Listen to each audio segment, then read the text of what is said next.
नरेंद्र मोदी का उसमें बहुत अच्छा भाषण था कि आज वल्लभ भाई पटेल की जब हम स्टैच्यू ऑफ यूनिटी लगा रहे हैं तो हम वल्लभ भाई पटेल को याद कर रहे हैं कि उन्होंने हमारे देश का क्या किया था, विलय किया था, इन राजा महाराजाओं को राजी करके एक सूत्र में बांधा था। पर हमें उन राजा महाराजाओं को भी नहीं भूलना चाहिए जिन्होंने वल्लभ भाई पटेल के कहने पर चुपचाप अपने साइन कर दिए थे। मैं थोड़े दिन पहले बलूचों की एक लड़की जो कि काफी एमएससी फिजिक्स थी या फिलोसॉफी को एमए थी, मतलब बहुत अच्छी पढ़ी लिखी लड़की, सुसाइड बॉम्बर बन के एक इनके आर्मी वाला कोई और अफसर था उसके घर में घुस गई, धड़ाम उड़ा के। 3-4 साल पहले ननिहाल गया हुआ था, तो मामा जी ने फोन पे किसी से बात करे कि नहीं नहीं वो नहीं करने देना है। क्यों करने दें? क्या हुआ, क्या नहीं करने देना है? कि अपने खेत के अंदर से बिजली की तार निकल रहे हैं तो क्या दिक्कत है? तो उसमें यार जमीन जा रही है अपने, तो लाइट आएगी ना, अपने फायदा होगा ना। ना ना ना, क्या जमीन दे। हमीदुल्लाह खान, सैफ अली खान के पिताजी के नाना। सैफ अली खान जो है, तो सैफ अली खान के जो पिताजी थे मंसूर अली खान पटौदी। सैफ अली खान के पिताजी का नाम क्या था? मंसूर अली खान पटौदी। भारतीय क्रिकेट टीम के कैप्टन थे, इंडियन क्रिकेट टीम के कैप्टन रहे हुए थे। उनके जो नाना जी थे उनका नाम क्या था? हमीदुल्लाह खान। भोपाल के नवाब है। कहां के नवाब है? ये चाहते हैं कि मैं पाकिस्तान में मिल जाऊं। किधर मिल जाऊं? पर भोपाल को तो पाकिस्तान में कैसे मिला दोगे? भोपाल तो बीच में पड़ा है, मध्य प्रदेश, नाम ही मध्य है, इसलिए मध्य है बीच में, तो कहीं जा भी नहीं सकता। इसलिए हमीदुल्लाह खान के दिमाग में बड़ी जोरदार प्लानिंग थी। भोपाल मध्य प्रदेश में, फिर एक दो कोई छोटी मोटी रियासतें और, उसके बाद आया अपना धौलपुर। क्या जाए अपना? इधर इनके टच करता हुआ, इधर मध्य प्रदेश के टच करता हुआ, अपने इन भोपाल धौलपुर वालों के ग्वालियर के साइड में टच करता हुआ आ जाए अपना मेवाड़। बिजोलिया ग्वालियर के उधर टच किया करता था, वहां तक बाउंड्री थी। धौलपुर ग्वालियर के टच करता, तो इधर कौन सा है आपका? मेवाड़। मेवाड़ के एकदम टच करता हुआ मारवाड़, मारवाड़ के एकदम टच करता हुआ जैसलमेर, और जैसलमेर के आगे पाकिस्तान। ये लोकेशन है। हमीदुल्लाह खान ये चाहते हैं कि मैं पाकिस्तान के अंदर मिलूं। यदि पाकिस्तान मिलना, इसका मतलब ये सारी भी किसमें मिलनी चाहिए? पाकिस्तान। उन्होंने धौलपुर वाले राजा से बातचीत की, उदय भान सिंह से। उदय भान सिंह उनके चक्कर के अंदर, और कहा कि ठीक है, अपने किधर चले जाएंगे? पाकिस्तान। अब एक तो बचा मेवाड़, एक बचा मारवाड़, एक बचा, इनमें एक बड़ी रियासत थी मारवाड़। क्षेत्रफल की दृष्टि से सबसे बड़ी कोई रियासत थी अपने राजस्थान की, तो कौन सी थी? मारवाड़ में एक राजा हुआ करते, उनका नाम था हनुमंत सिंह। क्या नाम था? हनुमंत सिंह। एक बड़ी रियासत अपनी है मेवाड़, मेवाड़ के जो राजा उनका नाम है भूपाल सिंह। क्या नाम है? तो जिन्ना और हमीदुल्लाह खान ने कोशिश की, भाई भूपाल सिंह और हनुमंत सिंह, ये मेवाड़ और मारवाड़ यदि पाकिस्तान के अंदर आ जाए तो इस पूरे इलाके को किसमें मिला देंगे? पाकिस्तान। तो पहले बात की गई भूपाल सिंह के साथ। भूपाल सिंह जी कहा गए, भूपाल सिंह जी, भूपाल सिंह चूंकि मेवाड़ राजस्थान की सबसे अहम रियासत थी, यदि मेवाड़ शामिल होती तो राजस्थान की बाकी रियासतें भी शामिल हो सकती है, इसलिए भूपाल सिंह से बात की कि आप पाकिस्तान के अंदर मिल जाओ। भोपाल सिंह ने जिन्ना को कहा कि ये रिपीट करना सेंटेंस कि सर आप मेवाड़ का विलय किसमें कर दो? पाकिस्तान। उन्होंने कहा सुन, मेवाड़ की स्थापना 734 में बापा रावल ने की थी। 1200 साल पुराना देश है। कितने साल पुराना? पाकिस्तान कल बनेगा तेरा, और तू चाहता है कि मेवाड़ पाकिस्तान में मिला दे। तू एक काम कर, पाकिस्तान मेवाड़ में मिला ले, है ना। और फिर उसने कहा कि हमारे जो भी पूर्वज हुए थे उनकी उपाधि थी हिंदुआ सूरज। क्या उपाधि थी? वो इसलिए उपाधि थी क्योंकि वो हिंदुओं के लिए लड़ते थे, इसलिए हमारा तो किधर जाएंगे किधर नहीं जाएंगे ये पूर्वज तय करके गए हैं कि हम उधर रहेंगे जिधर हिंदू रहेंगे, हिंदुओं का हिंदुस्तान है, इसलिए मेरा पाकिस्तान में जाने का कोई सवाल ही पैदा। कैंसिल। जैसे ये कैंसिल होगा तो ये अपने आप कैंसिल। अब भोपाल टप्पा खा के तो जा नहीं सकता, भोपाल कैंसिल हो गया। पर अभी दो पड़ी है, मारवाड़ पड़ी है, एक बड़ी रियासत रही, कौन सी पड़ी है? मारवाड़ में राजा हनुमंत सिंह। राजा कौन है? राजा हनुमंत सिंह को जिन्ना ने बुलाया। राजा हनुमंत सिंह को जिन्ना, जैसलमेर का राजकुमार साथ में, राजा हनुमंत सिंह, जिन्ना ने बुलाया, रिनो ने बुलाया, जिन्ना ने बुला कहा कि यदि आप इधर पाकिस्तान की साइड में मिल जाओगे, आप तो बाउंड्री पे हो, आपकी दिक्कत भी नहीं आएगी, आप यदि इधर मिल जाते हो, आप यदि इधर मिल जाओगे तो हम आपको कराची का बंदरगाह दे देंगे। पाकिस्तान के पास में एक ही पोर्ट था, कराची। कराची पाकिस्तान की राजधानी थी। पाकिस्तान जब बना था तो पाकिस्तान की राजधानी कौन सी थी? कराची। इस्लामाबाद बाद में बनाया, पहले इनकी राजधानी कराची हुआ करती थी। वो तो अमेरिका के एक राष्ट्रपति हुआ करता था, आइजनहावर। आइजनहावर कराची की यात्रा पर आया और उसने पाकिस्तान वालों को कहा कि लीचड़ों, इतनी तंग राजधानी होती है क्या? क्योंकि कराची बहुत पुराना शहर था, इसलिए गलियां बहुत संकड़ी संकड़ी सी थी। एक बाइक आ जाती तो सामने वाली बाइक को उतरना ही पड़ता था। तो उसने कहा तुम्हारी राजधानी की गलियां इतनी संकड़ी संकड़ी, इतने संकड़े बाजार है, तुम राजधानी नहीं बनाओ। तो पाकिस्तान वालों ने राजधानी नहीं बनाई। इस्लामाबाद नया बनाया हुआ शहर, इस्लामाबाद पहले नहीं हुआ करता था। इस्लाम के आधार पर पाकिस्तान बना, इसलिए इस्लाम के आधार पर शहर का नाम क्या रख लिया उन्होंने? इस्लामाबाद। तो उन्होंने कहा कराची का बंदरगाह हम आपको दे देंगे, इधर आपको जोधपुर से लेके कराची तक रेलवे लाइन बिछा के दे देंगे, इधर वाला जो भी पाकिस्तान होगा कराची की साइड वाला, इसका आपको प्रधानमंत्री बना देंगे। और जिन्ना ने फाइनली कहा कि ये लो खाली कागज, जो जो चाहिए वो लिख दो, सब दे देंगे। हरवंश सिंह ने उनको वहां पर रिप्लाई दिया कि मैं शाम को घर जाके बताऊंगा। हरवंश सिंह वापस आए और वापस आके इन्होंने कोई रिप्लाई नहीं दिया उनको, और इन्होंने इधर भारत में बात करी, भारत के अंदर शामिल हो गए। तो जोधपुर और जैसलमेर भी जो मिल सकते थे वो संभावनाएं भी सारी क्या हो गई, समाप्त। पर पाकिस्तान को जब पता चला कि जोधपुर जैसलमेर इधर आने का अपनी तरफ नाम नहीं लेंगे, पहले वो जब बात कर रहा था, तो पाकिस्तान ने एक बड़ा जोरदार प्रपंच किया उस समय। पाकिस्तान ने जैसे ही 15 अगस्त 1947 को पाकिस्तान अलग हुआ, अलग होते ही पाकिस्तान ने भारत 3 तरफ हमले कर दिए। कितनी तरफ हमले किए? उसने एक हमला किया कश्मीर, एक हमला किया बलूचिस्तान, एक हमला किया जैसलमेर। कहां कहां पर 3 हमले किए? कश्मीर, बलूचिस्तान। बलूचिस्तान पाकिस्तान का हिस्सा नहीं है, बलूचिस्तान एक इंडिपेंडेंट टेरिटरी थी, अंग्रेजों की एक अलग से भूभाग हुआ करता था। अंग्रेज बलूचिस्तान को और अलग ही रख रहे थे कि हम डायरेक्ट हमारे कंट्रोल में रख लेंगे, जो भी कर लेंगे, लेकिन ये पाकिस्तान भारत दोनों में से किसी को दिया नहीं जाएगा। जनजातीय बेल्ट हुआ करता था।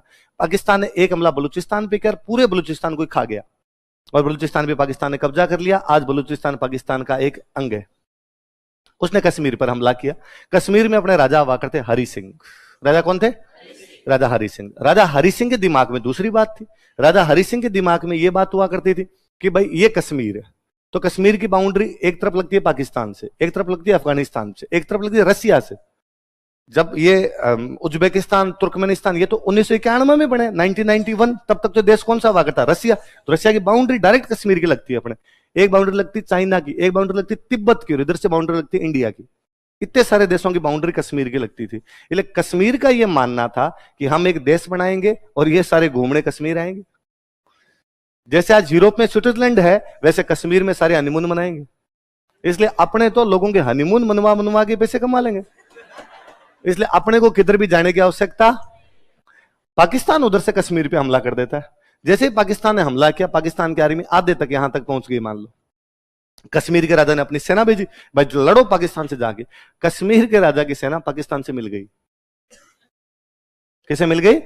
जो सोल्जर थे वो पाकिस्तान से जाके मिल गए। तो कश्मीर के राजा के समझ में आ गई बात कि अलग नहीं रह सकते। इसलिए कश्मीर का राजा भाग के अपने नेहरू जी के पास है, और नेहरू जी को आके कहा कि भाई मैं तुम में शामिल होने के लिए तैयार हूं, मुझे बचाओ तुम, और मेरे पाकिस्तान की सेना आ गई, मेरी पब्लिक को बचाओ। नेहरू जी ने कहा पहले साइन कर तब बचाएंगे। तो उसने कहा लो कराओ, साइन कराओ। तो अपने साइन किए, मतलब कश्मीर का विलय कर दिया उसने भारत। कश्मीर के राजा ने कश्मीर का विलय किसमें कर दिया? भारत में। नेहरू जी ने सेना भेज दी, और नेहरू जी ने सेना भेज के अपनी सेना का भाई पाकिस्तान को रोको। सेना ने यहां जाके रोक लिया। उनकी सेना आ रही थी, अपनी सेना यहां पहुंची, यहां से आगे उनको बढ़ने नहीं दिया। बस अपने गलती ये कर गए कि पाकिस्तान आधे कश्मीर तक आ गया था, हमने वहां जाके रोक दिया, आगे बढ़ने नहीं दिया। उस समय सेना को यह कहते कि जितने भी कब्जा कर लिया यहां से बाहर निकालो।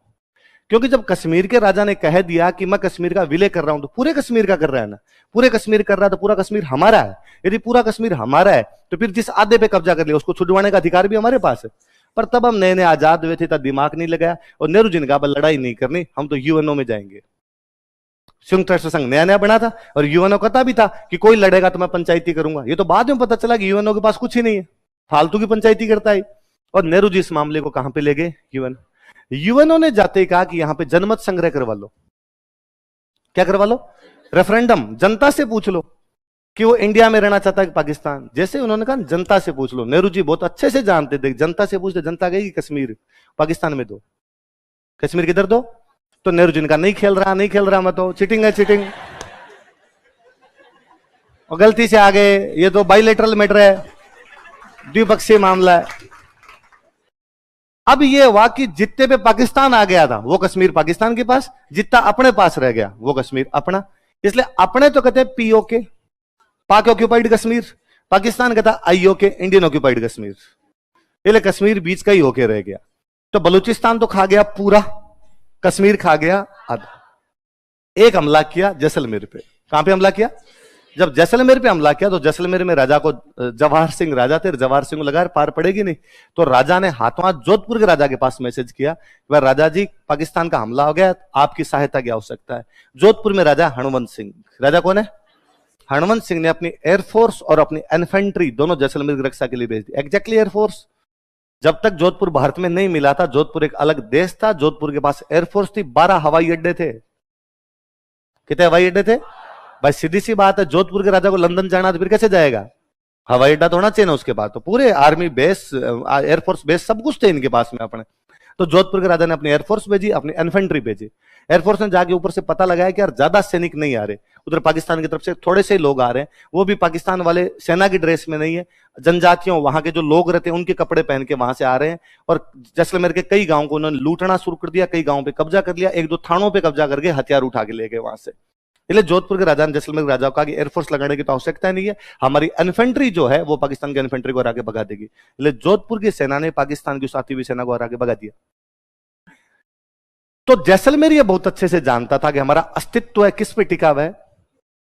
जिधर जोधपुर जाएगा उधर अपने को रहना पड़ेगा, वरना अपने एक साइड के अंदर क्या आ जाता है? पाकिस्तान। इसलिए अपनी रक्षा किसने की थी? जोधपुर। इसलिए जैसलमेर का स्टैंड क्लियर था कि जिधर जोधपुर को भेजो, जोधपुर को राज्य बनाओ तो हमें जोधपुर में मिला दो, जोधपुर राजस्थान में मिलाओ तो जोधपुर को हमें भी राजस्थान में मिला दो, जैसा आप जोधपुर के साथ करेंगे वैसा हम कर लेंगे। भाई बात समझो। तो पाकिस्तान 3 हमले करता है। कश्मीर खा गया आधा, कश्मीर पे कब्जा नहीं कर पाया, सॉरी जैसलमेर पे कब्जा नहीं कर पाया, बलूचिस्तान खा गया पूरा। इसलिए बलूचिस्तान आज भी मांग करता है कि हमें पाकिस्तान से अलग होना है, हम पाकिस्तान का हिस्सा नहीं है, हमें चाहिए आजादी। और बलूचिस्तान बाकायदा अपनी सरकार बनाता है, बलूचों की सरकार है, अलग से उनका राष्ट्रपति बनता है। वो कहता है हमारा पाकिस्तान के साथ कोई ताल्लुकात नहीं, हमारा राष्ट्रपति अलग, हमारा प्रधानमंत्री अलग। लेकिन यदि वो राष्ट्रपति और प्रधानमंत्री बलूचिस्तान में रहे तब तो पाकिस्तान उनको पकड़ के फांसी लगा दे। इसलिए बलूचिस्तान की पूरी सरकार रहती है स्वीडन। कहां पे रहती है? स्वीडन रहती है। और स्वीडन में बैठ के वहां पे कहती है आज नहीं तो कल आजाद तो करवाएंगे। और जिस दिन आजाद करवाएंगे सरकार की आवश्यकता पड़ेगी तो राष्ट्रपति प्रधानमंत्री स्वीडन से सीधे सीधे कहां चले जाएंगे?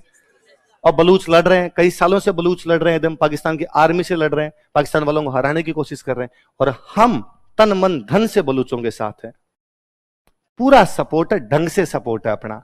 2015 में मोदी जी लाल किले से भाषण दे रहे थे, भाषण में बोल और गए कि भारत को तथा बलूचिस्तान को आजादी के दिन की हार्दिक शुभकामनाएं। तो पाकिस्तान ने अपोज किया कि बलूचिस्तान को बधाई किस बात की, तुम अपनी अपनी बधाई ले लो। तो मोदी जी का हो गया निकल जाता के बारे से, सॉरी अपने कोई बात नहीं, आगे से ध्यान रखेंगे। इधर भारत सरकार ने तो कहा हो गया यूं हो गया होगा।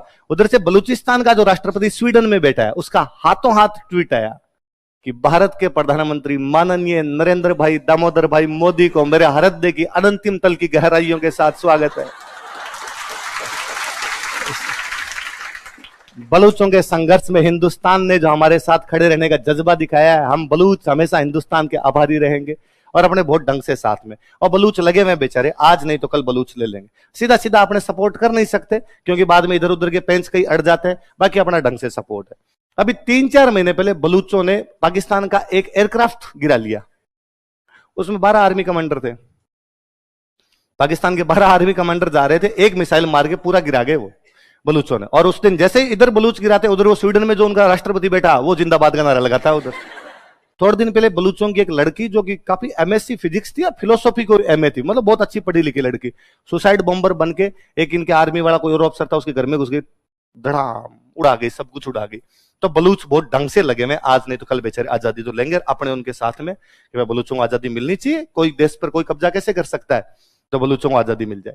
तो जैसलमेर वाले जानते थे कि यार अपनी हालत भी बलूचों की या कश्मीर की तरह हो जाएगी यदि अपने किसके साथ में नहीं गए। जो एक बात और, जैसलमेर के राजा थे उस समय जवाहर सिंह।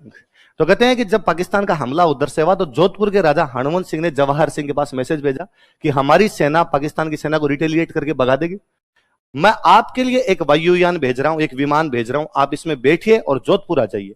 क्योंकि कल को खुदा ना खास्ता कुछ ऐसा हुआ कि पाकिस्तान की तरफ से बड़ा हमला हो गया, अपने रोक नहीं पाए और पाकिस्तान ने जैसलमेर पे कब्जा कर लिया, तो रॉयल फैमिली को पकड़ के मार देंगे। सबसे पहले वो रॉयल फैमिली को मारेंगे, इसलिए आपकी सुरक्षा करनी जरूरी है, इसलिए आप ये छोड़ो और छोड़ के अपने जोधपुर आ जाओ। जैसलमेर के राजा का बयान था कि ना, यदि जोधपुर को सहायता करनी है तो करे, ना करनी है तो ना करे, मैं मेरा जैसलमेर छोड़कर कहीं भी नहीं जाऊंगा। तो कहा कि साहब मार देंगे आपको, उसने कहा जनता भी तो मरेगी, इस जनता को इस दुख की घड़ी में मेरे से तो आज छोड़ा जाए कल छोड़ा जाए। जिस जनता से 1000 सालों तक टैक्स ले रहे थे उस जनता को इस टाइम में छोड़ के कैसे भाग सकता हूं। मैं जब जैसलमेर के राजा का वो स्टेटमेंट देखता हूं तब मुझे पुनः याद आता है कि इस बार अफगानिस्तान में जब तालिबान ने कब्जा किया तो अफगानिस्तान का राष्ट्रपति सबसे पहले भाग गया। इस बार यूक्रेन रशिया का हमला तो यूक्रेन का राष्ट्रपति अभी तक भी कहां है पता नहीं है। थोड़े दिन पहले वो अपनी बीवी के साथ कोई फोटो शूट जरूर करवा रहा था किसी मैगजीन के लिए, तब उसकी फोटो आई थी, वरना आज दिन तक उसकी फोटो भी नहीं आ रही किधर है। तब समझ में आता है कि राष्ट्राध्यक्ष किस प्रकार के होने चाहिए। अपनी जनता को तब तक आप जज्बा नहीं दिखा पाओगे जब तक जनता के साथ स्टैंड नहीं करोगे, जनता के साथ में खड़े नहीं होगे। ये 11 रियासतें बची, इन 11 रियासतों के अंदर जैसलमेर का स्टैंड क्लियर है कि जैसलमेर का स्टैंड एकदम क्लियर है कि जैसलमेर किधर जाएगा, जिधर कौन जाएगा। और जोधपुर को आप मिला नहीं सकते, इसका मतलब जैसलमेर को भी मिला नहीं। तो पीछे कितनी बच गई? 10। कितनी बच गई? इन 10 में से एक रियासत है सिरोही। कौन सी रियासत है? वल्लभ भाई पटेल गुजराती आदमी है, तब गुजरात नहीं हुआ करता था, तब गुजरात और महाराष्ट्र को मिला के एक स्टेट बनता था, इसका नाम था बॉम्बे। क्या नाम था? बॉम्बे एक स्टेट लगा करता था। और वल्लभ भाई पटेल का यह मानना था कि सिरोही को बॉम्बे में मिलाएंगे। सिरोही किस में मिलाएंगे? क्यों मिलाओगे भाई? सिरोही हमारा है राजस्थान का, बॉम्बे में कैसे मिला लोगे? क्योंकि सिरोही के अंदर 2 जगह आती है, आबू और देलवाड़ा। कौन जगह है? आबू एक टूरिस्ट पैलेस है, बहुत अच्छा हिल स्टेशन है। देलवाड़ा में जैनों के सुंदर सुंदर मंदिर है। जहां आबू और देलवाड़ा जाएगा वहां टूरिस्ट आएंगे, जहां टूरिस्ट आएंगे वहां का टूरिज्म बढ़ेगा, जहां का टूरिज्म बढ़ेगा वहां पे रेवेन्यू आएगा। वल्लभ भाई पटेल में क्षेत्रवाद कूट कूट के भरा हुआ था बहुत ढंग से, इसलिए दोनों जगह गुजरात को दिलाना चाहते थे ताकि गुजरात को रेवेन्यू आए, राजस्थान को रेवेन्यू ना मिले। तब उनकी चल रही थी भाई संविधान सभा उनके पास में, गृह मंत्रालय उनके पास में, रियासती विभाग उनके पास में, इसलिए उनका सिरोही की तो कोई बात भी नहीं करेगा, सिरोही गुजरात में जाएगा। गुजरात मतलब बॉम्बे, तब गुजरात को क्या बोला करते थे? गुजरात महाराष्ट्र को मिला के बॉम्बे बोलते, इसलिए सिरोही को भी नहीं मिला सकते। तो पीछे रियासत कितनी बची? टोटल कितनी है? 19। 4 मिला नहीं सकते, बड़े मगरमच्छ है। 4 मिला दिए मत्स्य संघ में, कितने बचे? 11। जैसलमेर किधर जाएगा? जोधपुर। सिरोही कहां जाएगा? बॉम्बे। पीछे कितनी बची? 9। इसलिए सेकंड चरण में 9 एक साथ मिला दी। वास्तव में राजस्थान का एकीकरण 2 ही चरणों का है। पहले चरण के अंदर अलवर भरतपुर उनके पास में आए हुए थे, 2 लॉलीपॉप पकड़ा के धौलपुर करौली को लेके उन्होंने मत्स्य संघ बना लिया। दूसरे के अंदर 9 के 9 सबको इकट्ठे कर गए। वो उनका तुम सब 9 के 9 की जनसंख्या 10 लाख से कम है, इनकम 1 करोड़ से कम है, इसलिए तुम्हें अलग तो रहने नहीं देंगे, तो तुम्हारा हम क्या बना देते हैं? एक राज्य। तो दूसरे चरण में कितनी रियासतें शामिल की गई? अब लिखते हैं। उस विलय पत्र पर साइन कर रहे थे, तब उन्होंने कहा था कि यार ऐसा फील हो रहा है कि मैं मेरे डेथ वारंट पे साइन कर रहा हूं। किस पे साइन कर रहा हूं? कि जैसे मेरे सामने मेरी मृत्यु का प्रमाण पत्र लेके आए और मुझे कहा जा रहा है कि तू इस पे साइन कर रहे हैं, मैंने कहा कि हाँ हाँ करवा लो। अब इस बात को यूं सोचिए कि भारत में विलय से पहले बांसवाड़ा एक अलग देश था, उसका अलग झंडा था, उसके अलग सिक्के थे, उसकी एक अलग आर्मी थी, उसका एक अलग खजाना था, सब कुछ अलग था। लेकिन जैसे ही उसका विलय भारत के अंदर कर दिया गया, क्या बांसवाड़ा अलग देश है? क्या बांसवाड़ा अलग से इंग्लैंड से संधि कर सकता है? पहले तो थी उसकी इंग्लैंड के साथ संधि। क्या बांसवाड़ा के सिक्के अलग चलेंगे? क्या बांसवाड़ा अपना झंडा लगा सकता है? बांसवाड़ा मर गया, बांसवाड़ा मर गया। तो उसने कहा ऐसा फील हो रहा है कि मैं मेरी मृत्यु के प्रमाण पत्र पे क्या कर रहा हूं? साइन। और भले कितना ही छोटा सा हो, हर आदमी को अपना देश तो अच्छा लगता ही है। मैं कहता हूं श्रीलंका एकदम छोटा सा है, इतना छोटा सा कि हमारे मैप के साथ उनका मैप फ्री आता है। अपने श्रीलंका को जाकर देंगे, श्रीलंका एक तो छोटा सा है, वैसे ही हमारे मैप के साथ फ्री लटकता रहता है तू। दूसरा, आजकल तो भूख और मर रहा है तू, है ना, कंगले की हालत में पहुंचा हुआ है, तू हमारे में विलय कर दे तो क्या श्रीलंका राजी हो जाए? टेढ़ा है पर मेरा है, अगले क्यों राजी हो जाएंगे विलय करने के लिए? सेम बात थी। फिर मैं कहता हूं बांसवाड़ा तो स्टेट है, एक बहुत बड़ा देश है। अपने ना एक प्लॉट होता है ना 30x60 का प्लॉट होता है ना गांव में, 30x60 का, एक 30x60 का प्लॉट हो और सरकार आके कह दे कि ये प्लॉट हमें दे दो, तो नहीं दे। इन्होंने तो पूरे राज्य ही दे दिए, जो कुछ था सब कुछ ही भारत सरकार को दे दिया था। तो अभी जब वल्लभ भाई पटेल वाली मूर्ति लगाई थी ना, तो नरेंद्र मोदी का उसमें बहुत अच्छा भाषण था कि आज वल्लभ भाई पटेल की जब हम स्टैच्यू ऑफ यूनिटी लगा रहे हैं तो हम वल्लभ भाई पटेल को याद कर रहे हैं कि उन्होंने हमारे देश का क्या किया था? विलय किया था। इन राजा महाराजाओं को राजी करके एक सूत्र में बांधा था। पर हमें उन राजा महाराजाओं को भी नहीं भूलना चाहिए जिन्होंने वल्लभ भाई पटेल के कहने पर चुपचाप अपने साइन कर दिए थे। मैं चाहूंगा कि एक म्यूजियम बनाया जाए जिसमें सारे राजा महाराजाओं की भी मूर्तियां लगाई जाए। आजकल म्यूजियम का काम जारी है, वहीं राजाओं की मूर्तियां लगेगी। बीकानेर वाले शार्दुल सिंह ने जब साइन किए थे ना, तो बीकानेर के खजाने में 5,85,00,000 रुपए थे। कितने रुपए थे? उसने भारत सरकार को दिए। उसके मंत्रियों ने उसको सलाह दी खा जाओ। भारत सरकार को क्या पता चलता है कितने रुपए थे कितने रुपए नहीं थे? उसने कहा ना, पैसा जनता का है, पहले जनता से टैक्स मैं लेता था, अब जनता से टैक्स भारत सरकार लेगी, इसलिए पैसा किसको दिया जाना चाहिए? अपना पूरा खजाना, अपनी पूरी सेना, अपने पूरे हथियार, अपनी पूरी मशीनरी भारत सरकार को दे रहे थे। तो उस आदमी को बुरा लगना स्वाभाविक था। तो उसने कहा कि यार ऐसा लग रहा है कि मैं अपने डेथ वारंट पे, गांव में सड़क निकालते हैं ना, सड़क निकलती है, तो जैसे ही पता चलता है ना कि सड़क निकलेगी, हम जमीन के रेट बढ़ा लेते हैं। सरकार को देनी होती जमीन, उस सड़क से हमारा विकास होगा। और छोड़िए, जमीन देते ही नहीं है कई बार तो, कि नहीं देंगे। किसान खेत में यूं पूरे यूं मरने धरने पे आ जाता है कि हम नहीं देंगे। वो तो मैं 3-4 साल पहले ननिहाल गया हुआ था, तो मामा जी ने फोन पे किसी से बात करे कि नहीं नहीं वो नहीं करने देना है। क्यों करने दें? क्या हुआ, क्या नहीं करने देना है? कि अपने खेत के अंदर से बिजली की तार निकल रहे हैं, तो क्या दिक्कत है? तो उसमें यार जमीन जा रही है अपने, तो लाइट आएगी ना, अपने फायदा होगा ना। ना ना ना, क्या जमीन देनी? अरे इससे फायदा होगा, पर वो उसमें भी समझने को तैयार नहीं। एक हड़ की जमीन जा रही, एक हड़ जिते में घूम जाए उतनी जमीन जा रही। और ये सबकी स्थिति है, उनकी एक की बात नहीं, ये सबके साथ। किसी से भी अपना कुछ भी छोड़ने के लिए तैयार है नहीं है। तो चंद्रवीर सिंह भी उस दिन कह रहा था कि ऐसा फील हो रहा है कि मैं किस पे साइन कर रहा हूं। लेकिन जब राजा महाराजाओं का राज था तो एक रियासत थी बूंदी। कौन सी रियासत थी? चौहान वंश की हाड़ा शाखा की रियासत। कौन से वंश की? कौन सी शाखा? चौहान वंश की हाड़ा शाखा की एक रियासत थी बूंदी। बूंदी से एक भाई अलग हो गया, बना ली कोटा। क्या बना ली? तो पहले रियासत कौन सी थी? बूंदी। बूंदी से टूट के रियासत कौन सी बनी? कोटा। तो बूंदी और कोटा के अंदर चौहान वंश की हाड़ा शाखा थी। चौहान वंश की, इसलिए उस इलाके का नाम पड़ा हाड़ौती। क्या नाम हुआ? तो बूंदी और कोटा में कौन सा वंश था? चौहान। बूंदी और कोटा में कौन सा वंश था? कौन सा था? हाड़ा नाम का कोई वंश नहीं होता। मैं 3 बार बोला चौहान वंश की हाड़ा शाखा, चौहान वंश की। फिर भी मेरी गारंटी है, मैं महीने भर बाद में या दोबारा कभी क्लास लूंगा और आपसे पूछ लूंगा कि बूंदी और कोटा में कौन सा वंश था, आप जोर से कहोगे हाड़ा। ये अपने अंदर, बहुत अंदर तक कहीं से बैठ गया भगवान जाने कैसे। तो बूंदी और कोटा में कौन सा वंश था? चौहान वंश था। चौहान वंश की शाखा कौन सी थी? पुरानी रियासत कौन सी थी? बूंदी। टूट के कौन सी बनी? बूंदी के राजा ये मानते थे कि हम तो बड़े भाई हैं और कोटा वाले हमारे छोटे भाई। लेकिन यहां उल्टा है, कोटा का राजा भीम सिंह बनाया राज प्रमुख, बूंदी का राजा बहादुर सिंह बनाया उपराज।